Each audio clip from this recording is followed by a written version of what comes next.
Branch audit नाम से पता चलता है ब्रांच का ऑडिट कौन करेगा, ब्रांच का ऑडिटर करेगा।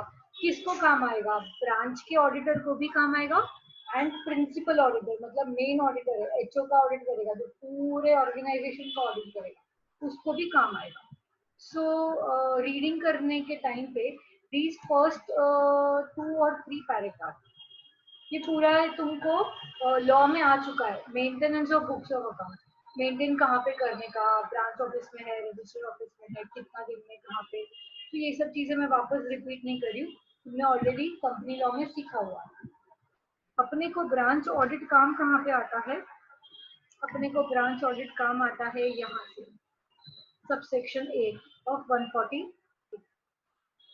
ठीक है, सो अपने काम का चीज पढ़ते हैं एकदम इजीली, यहाँ पे तो सीधा रीड कर रही हूँ, एक्सप्लेन करने का भी जरूरत नहीं है मुझे। ओके, तो मेरे साथ अंडरलाइन करते जाओ।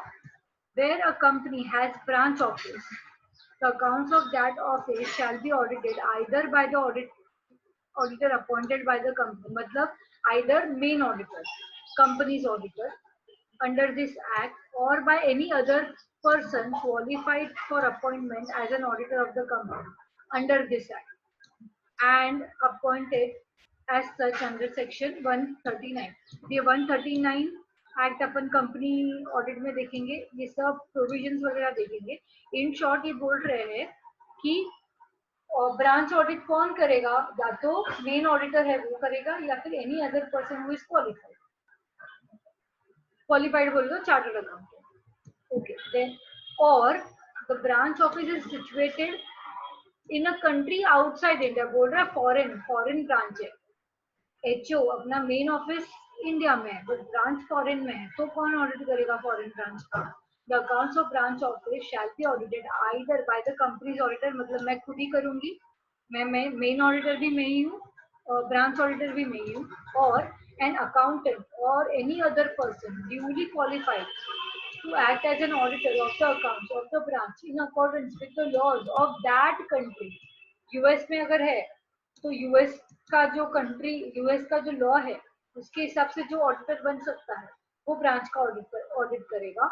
And the duties and power of audit companies auditor with reference to the audit of branch और branch auditor if any shall be such as may be prescribed. इतना पकाया, इन शॉर्ट क्या बोल रहे कि अगर ब्रांच इंडिया का है तो इंडिया के एक्ट के हिसाब से, that is nothing but companies act के हिसाब से ब्रांच का अपॉइंटमेंट होगा ऑडिटर का। एंड अगर वो आउटसाइड कंट्री के बाहर वाला है तो जो कंट्री का है उस कंट्री का लॉ फॉलो करना ही पड़ेगा उसको, तो वहाँ का जो भी लॉ रहेगा उसके हिसाब से जो भी अकाउंटेंट है या फिर क्वालिफाइड पर्सन है can be appointed as an auditor. ठीक है, देन ये paragraph, it may be noted that the branch auditor shall prepare a report on the accounts of the branch examined by him and send it to the auditor of the company who shall deal with it in his report in the manner as he considers necessary। So branch auditor का responsibility क्या है, to audit and give the report to the main accountant। Main accountant को वो report दे देगा, फिर main accountant देखेगा कि उसको रिपोर्ट को कैसे यूज करना। ठीक है, then using the work of another auditor. Another auditor बोले तो ब्रांच ऑडिटर। अभी कौन किसके पॉइंट ऑफ व्यू से बात करें, मेन ऑडिटर के पॉइंट ऑफ व्यू से बात करें। मैं मेन ऑडिटर हूँ और मेरे को मेरा भाई दूसरा सीए उसका ऑडिटर के बारे के साथ मेरे को डील करना पड़ता है, तो ऐसे तो ऑडिटर ऑडिटर भाई भाई हो गया तो विश्वास कर सकते, बट ऐसा अंधा विश्वास खुद के भाई पे भी नहीं करना। तो बोल रहे कि साथ में कुछ चीजों का तुमको ध्यान रखना पड़ेगा।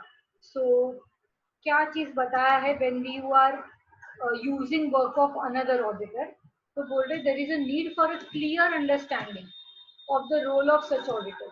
तुम्हारा डिस्कशन प्रॉपर होना चाहिए, किसको क्या काम करना है, तुम्हारा अंडरस्टैंडिंग लेवल अच्छे से होना चाहिए, और क्या होना चाहिए, so a proper rapport between two auditors. सारी चीजें कम्युनिकेट बराबर होनी चाहिए, काम बराबर से होना चाहिए, तुम्हारा रैपो बराबर से होना चाहिए। फिर बोलता है SS 600 using work of another auditor. ये ऐसे है अपना। तो ऐसे अपने को क्या बोल रहा है कि a right on the principal auditor to visit component and examine the books of accounts and other records of the state component। अभी component word देख के कंफ्यूज मत हो जाना, जहां जहां पे भी component word है ना, you can replace it with branch. ठीक है, वाई यहाँ पे कंपोनेंट लिखा है बिकॉज अदर देन ब्रांच, यहाँ पे ना ब्रांच ऑडिटर वर्ड नहीं यूज किया। देखो SS 600 talks about using work of another auditor. There are other type of auditor also apart from branch auditor. For example internal auditor, internal auditor रहता है, उसका भी एक्सटर्नल ऑडिटर बोले तो statutory auditor work use करता है। तो यहाँ पे सबको एक साथ कवर कर दिया, अलग अलग ऐसे नहीं बनता है। तो इसलिए उन्होंने ब्रांच वर्ड यूज करने के बदले कंपोनेंट बोल दिया कि वो पार्ट का, वो एरिया का। ठीक है, तो when we are reading we can say branch. So principal auditor के पास राइट है ब्रांच को विजिट करना, बुक्स को एग्जामिन करना। where another auditor has been appointed for the component, मतलब branch, so principal auditor would normally be entitled to rely upon the work of such auditor।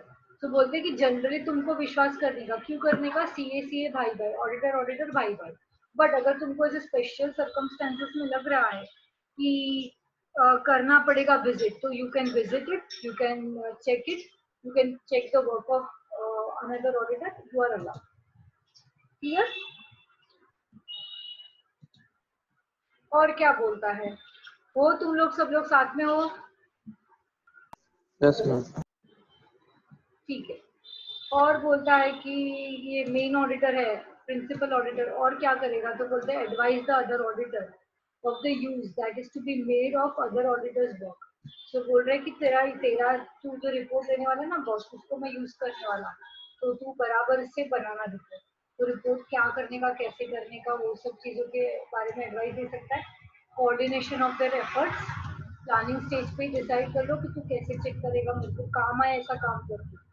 Then बोल रहे हैं कि इन्फॉर्म अदर ऑडिटर, मतलब branch auditor, of the matter as such as are as required, requiring special consideration, procedures for identification of inter-component transactions that may require disclosure and the timetable of completion of the audit। तो मेरे ध्यान में main auditor होने की वजह से मेरे ध्यान में कुछ ऐसे ट्रांजैक्शन आते हैं जिसपे स्पेशल कंसिडरेशन या अटेंशन होना चाहिए उसका, तो वो सब चीजें भी हम उसको एडवाइस करेंगे।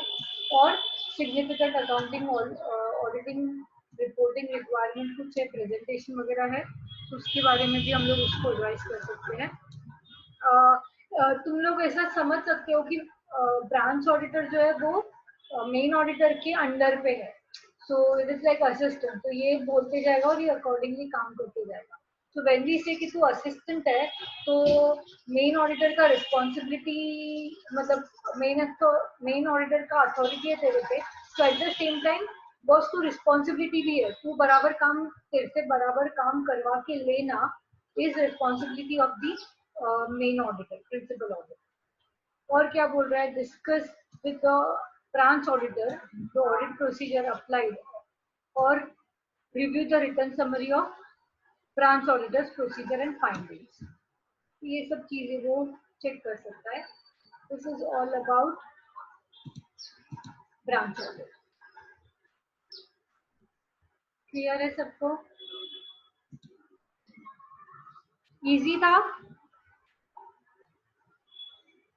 नथिंग डिफिकल्ट या याद रखने का कुछ नहीं है। तुम एक रीडिंग करोगे एंड सीधा फिर एग्जामिनेशन देने जाओगे तो भी यू कैन इजीली राइट।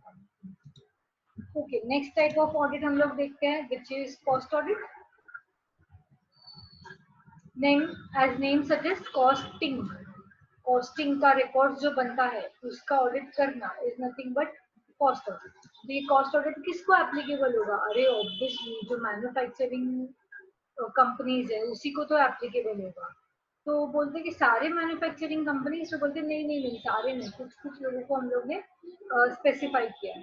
सो देखो पेज नंबर कौन से हम लोग 49 10.49 पे लास्ट वाला पार्ट में उन्होंने बताया है कि किसको किसको कॉस्ट रिकॉर्ड मेंटेन करना जरूरी है। सो ये तुमको याद रखना पड़ेगा।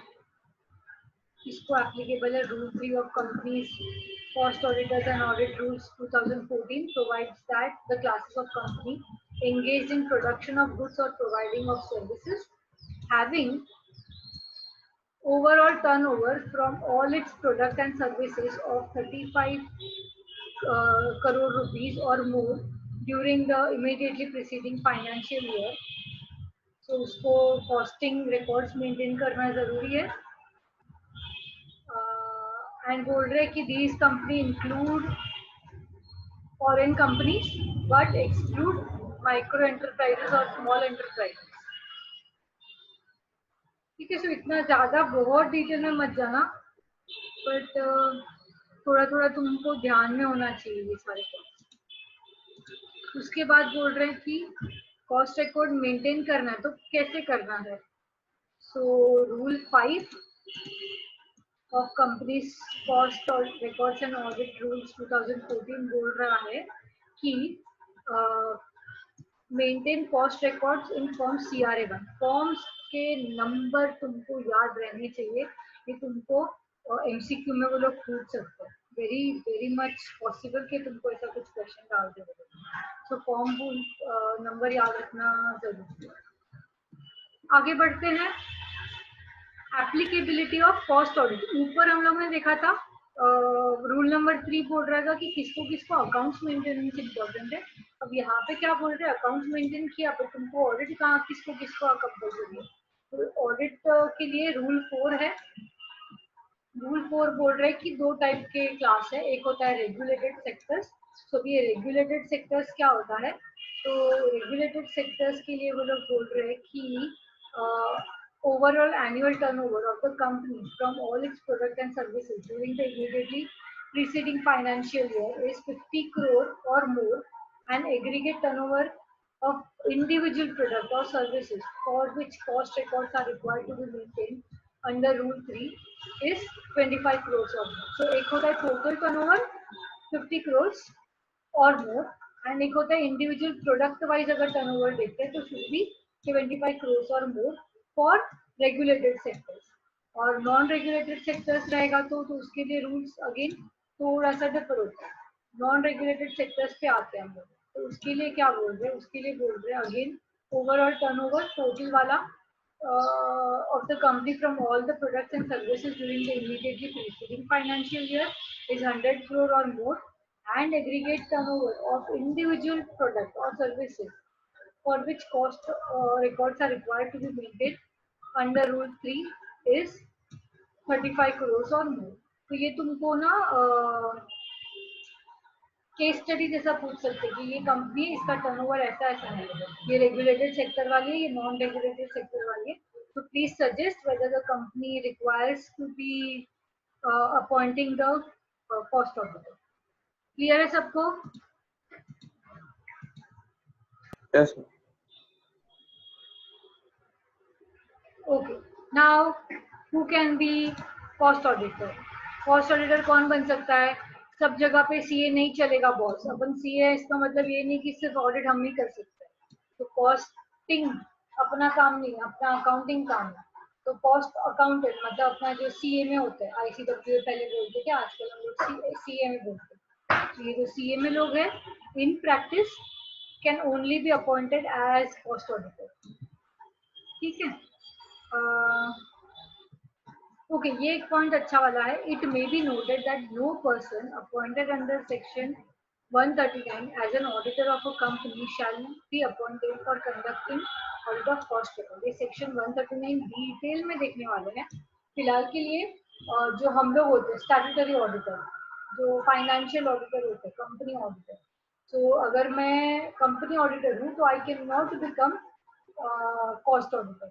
Now generally it is not possible ऐसा हो, बिकॉज बेसिक रीजन क्या है, सीए होना चाहिए। अगर सीए हो तो फाइनेंशियल ऑडिट कर सकते हो, सीए में हो तो तुम कॉस्ट ऑडिटर कर सकते हो। तो जनरली क्लैश नहीं होता, बट व्हाट इफ मेरे पास दोनों डिग्री है, मैं सीए भी हूँ और सीए में भी हूँ, possible? Yes, very much possible. तो ऐसे लोगों के लिए बोलते हैं कि अरे फिर मैं एज ए सीए वो वाला ऑडिट करती हूँ और सेम कंपनी का एज एन सीए में मैं दूसरा ऑडिट करती हूँ, चलेगा क्या? तो बोलते हैं नहीं, तुम एक ही ऑडिट एक ही टाइम पे कर सकते हो। ये सेम प्रोविजन तुम वापस वहां पे, जब भी हम लोग फाइनेंशियल ऑडिट करेंगे तो वहां पे ऐसे ही बोलता है, if an auditor is appointed as a cost accountant, cost auditor, he can not be appointed as financial auditor. दोनों काम तुम नहीं कर सकते हो, दोनों में से एक तुमको चूज करना पड़ेगा, ठीक है? देन सिर्फ ओनली फॉर योर इंफॉर्मेशन, जैसे अपने फाइनेंशियल ऑडिटिंग के लिए स्टैंडर्ड ऑन ऑडिटिंग रहते हैं, वैसे कॉस्ट ऑडिटिंग स्टैंडर्ड भी होते हैं, उसको वो लोग फॉलो करते हैं, ठीक है? नाउ आगे बढ़ते हैं अपॉइंटमेंट ऑफ ऑडिटर। अगेन याद रखने वाला चीज, auditor should be appointed to appoint an auditor within 180 days of commencement of every financial year. Every year के financial year के start में 180 days के अंदर तुमको अपॉइंट करना पड़ेगा, ठीक है?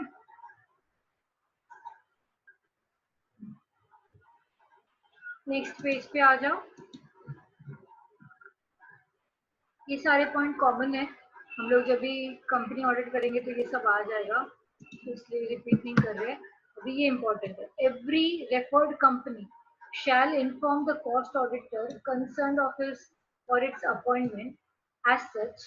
मतलब अगर तुमने अपॉइंट किया तो ऐसे मत करना कि उसको ही नहीं पता कि मैं अपॉइंटेड हूँ।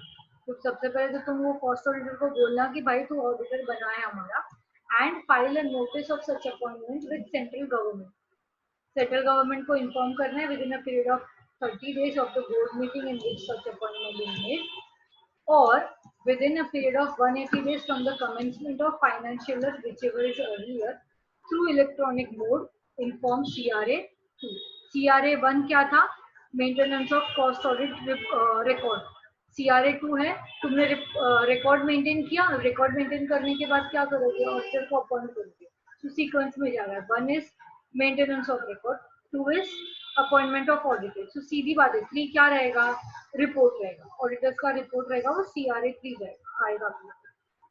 Now next paragraph, cost auditor appointed shall continue in such capacity till expiry of 180 days from the closure of financial year, or till he submits the cost audit report for the financial year for which he has been appointed। यहाँ पे देखो ये थोड़ा सा अच्छा point है, इसको अच्छे से याद रखना, बिकॉज हम लोग ने कोऑपरेटिव सोसाइटी देखा था। कोऑपरेटिव सोसाइटी में क्या बोल रहे थे? एक एनुअल जनरल मीटिंग खत्म हुआ, ये एनुअल जनरल मीटिंग में मैं निकल गई, मेरे बदले में फॉर एग्जाम्पल निक्की को अपॉइंट किया, so Nikki will be appointed, Nikki will hold office till next AGM, फिर एजीएम में निक्की निकल जाएगी, जसमीत अपॉइंट हो जाएगी। सो कोई भी पॉइंट ऑफ टाइम पे we will have one auditor available. Same is applicable to financial auditor. हम लोग जो स्टैट्यूटरी ऑडिटर की बात करते हैं उसमें भी ऐसे ही रहता है, एनुअल जनरल मीटिंग में खो खो खेलते हैं। बट कॉस्ट ऑडिटर को क्या बोल रहे हैं? या तो 180 डेज, नेक्स्ट देखो ऊपर हम लोगों ने देखा था 180 डेज में तुमको अपॉइंट करना पड़ेगा, सो 180 डेज में होना चाहिए, या फिर उसने ऑडिट रिपोर्ट सबमिट कर दिया। फॉर एग्जाम्पल मैं एकदम फटाफट काम करती हूँ, तो मैंने 15 अप्रैल को ही ऑडिट रिपोर्ट सबमिट कर दिया, so it can happen that from 15 April to 180th day कोई भी ऑडिटर कॉस्ट ऑडिटर अवेलेबल नहीं है। इट कैन हैपन बिकॉज ऐसा थोड़ा सा अजीब सा प्रोविजन बना के रखा है। So just for your knowledge, ये सिर्फ कॉस्ट ऑडिटर को ही एप्लीकेबल है, बाकी सब केस में ऐसा कभी होता नहीं है। देन बोल रहे रिमूवल, तुमको उसको निकाल देना है, तो निकालने के लिए क्या करना पड़ेगा? तो बोलते through a board resolution after giving reasonable opportunity of being heard. ये तो तुम लोग ने डायरेक्टर का रिमूवल में भी देखा रहेगा, अपॉर्चुनिटी देने का, ये वो सब चीजें, ठीक है? Then form CRA to be filed with CG for intimating appointment of another cost auditor shall enclose the relevant board resolution to the effect. तो तुमने एक को निकाल दिया, निकाल सकते हो, हाँ बोर्ड रेजोल्यूशन काफी है, बट तुमने निकाल के दूसरे को तो अपॉइंट किया ना, दूसरे को अपॉइंट किया तो वापस फ्रेश CRA 2 तुमको सबमिट करना पड़ेगा। देन बोल रहे कैजुअल वैकेंसी, कैजुअल वैकेंसी के बारे में बात कर रहे हैं। सो casual vacancy whether due to resignation, death, removal shall be filled by board of director within 30 days and again CG को इन्फॉर्म करना पड़ेगा CRA to within 30 days new auditor को अपॉइंट करने के लिए। साथ में हो सब लोग? Yes, ma'am. Yes, ma'am. थोड़ा सा पॉइंट ये है, हम लोग कॉस्ट ऑडिट फिनिश करके आज का लेक्चर भी खत्म करते हैं। सो रेम्यूनरेशन, जो अपने को काम पे रखेगा वही अपने को रेम्यूनरेशन देगा। This is the basic point for any type of audit. तो यहाँ पे भी क्या करेंगे, तो एकदम वाहियात सा पॉइंट दिया है, ठीक है। बोल रहे कि जिसमें तुमको ऑडिट कमेटी बनानी पड़ेगी, तो कमेटी बनानी पड़ेगी तो कमेटी फालतू तो नहीं बैठी है, तो बोलते कि पहले ना कमेटी जो है वो रेकमेंड करेगी और वो रिकमेंडेशन पे तुमको बोर्ड ऑफ डायरेक्टर अप्रूवल देगा and finally it will be ratified by the shareholders. So ultimately कर कौन रहा है? Board of director and shareholder. ये तो सिर्फ रेकमेंड कर रहा है, they are not appointing. Audit committee is not appointing, they are just recommending. फिर बोलते कि अच्छा मैं एक ऐसी कंपनी जिसको ऑडिट कमिटी अलाउड नहीं है, रिक्वायर्ड नहीं है, मेरे पास ऑडिट कमिटी नहीं है, तो क्या करने का? तो बोलते कुछ नहीं, board of directors shall appoint and ratified by shareholders. So again, nothing important. Now submission of cost audit report. अच्छा, ये सिर्फ ध्यान में रखना है, qualification, disqualification, right, duties, obligation cost auditor का सेम रहेगा as statutory auditor. Statutory auditor पढ़ेंगे हम लोग, तो एग्जाम में अगर वो लोग गलती से पूछ देते तो ऐसे नहीं सोचना कि नहीं पता। ये सारे जो है qualification, disqualification, right, duty, obligation, ये सब सेम लिखना, सब जगह पे सेम छापना है। Now submission of cost audit report, उसके लिए क्या क्या इम्पोर्टेंट है? तो रिपोर्ट के लिए form number CRA 3, as I said, first is maintenance of record, second is appointment of auditor, third is report by the auditor. कब तक करना है? तो नहीं, अच्छा किसको करना है पहले? Report to board of director within a period of 180 days from the closure of financial year, ठीक है।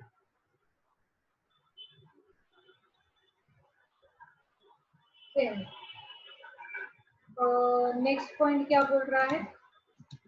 ये बोर्ड ऑफ डायरेक्टर का हुआ, फिर अपने को सेंट्रल गवर्नमेंट को भी इशू करना पड़ेगा। तो सेंट्रल गवर्नमेंट के लिए क्या बोल रहा है? Within 30 days from the date of receipt of copy. अच्छा, यहाँ पे ये ध्यान रखना, सेंट्रल गवर्नमेंट को ऑडिटर नहीं दे रहा है, एकदम हाईलाइट करके रखने के point. Auditor will not be reporting to central government, company will be reporting. कब करेगा? After 30 days from the date of receipt of a copy of cost audit report. So अपने को मिलेगा जब भी ऑडिटर के पास से, तब हम लोग 30 days में कंपनी उसको सबमिट करेगा। कौन से फॉर्म में? सीक्वेंस में जा रहा है, CRA 4, ये XBRL वगैरह रहता है वो ठीक है, तो इम्पोर्टेंट नहीं है। सो ये याद रखना, company shall inform central government with in 30 days। Okay,